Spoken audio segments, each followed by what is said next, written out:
Have you ever wondered why we're here, why God created man?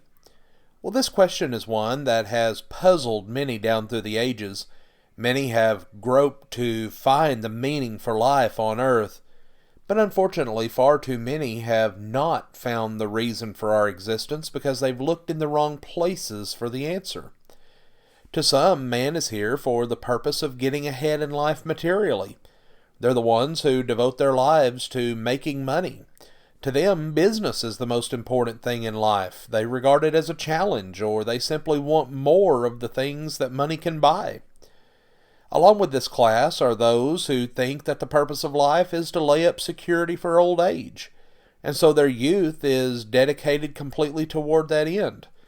But the problem with these attitudes toward life is that the people who hold to them are not laying up treasures in heaven where moth and rust can't destroy and thieves can't get in to steal, as Jesus said we should do in Matthew 6 verses 19 and 20. Then there are other people who think that life's object is simply to have a good time. Their God is the God of pleasure. Well, money doesn't mean much to them, just enough money to have a good time on the town, to have all of the toys that they want, to go on vacations, to eat in fancy restaurants, have plenty of food and drink in the refrigerator. These are all the attractions that life offers them. And the object is to enjoy yourself and to have a good time. That's all. Multitudes, by their actions, show that this is their idea of man's existence on earth. But others have carried this philosophy to the extreme and feel compelled to indulge in their lust to the utmost level.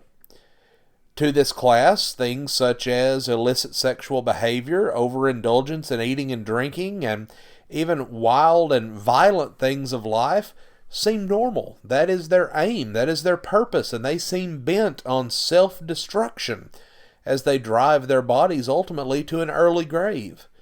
They can't seem to get enough of the things that satisfy their desires.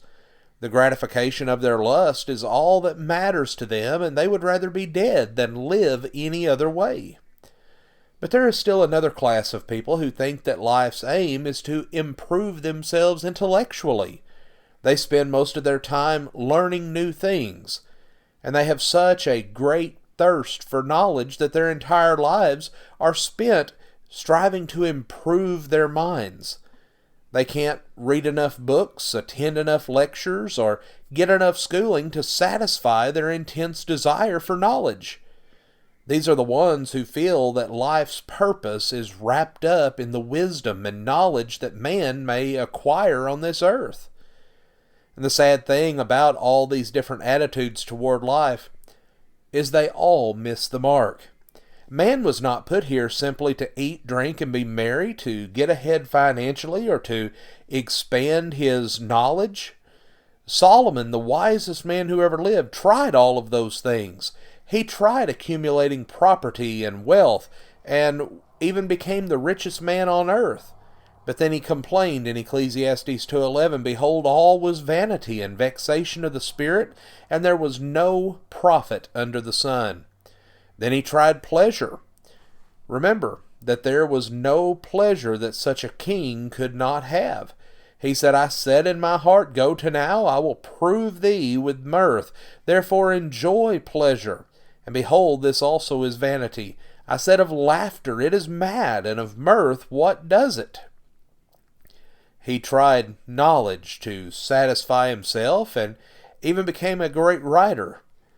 But then he concluded in Ecclesiastes 12 and verse 12, "Of making many books there is no end, and much study is a weariness of the flesh." After trying every conceivable way to find happiness in life, Solomon finally turned to the true way and concluded, "Let us hear the conclusion of the whole matter.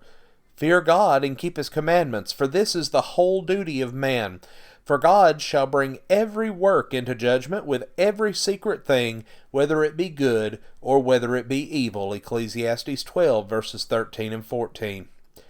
The true purpose in life, then, according to the wisest man who ever lived, is to serve the living God and to prepare ourselves for the judgment that lies ahead. This is our aim, and we shall both find happiness and fulfillment in this world, and in time to come, we will receive that eternal home. Friends, we want to thank you for joining us for our program today, and have a blessed day.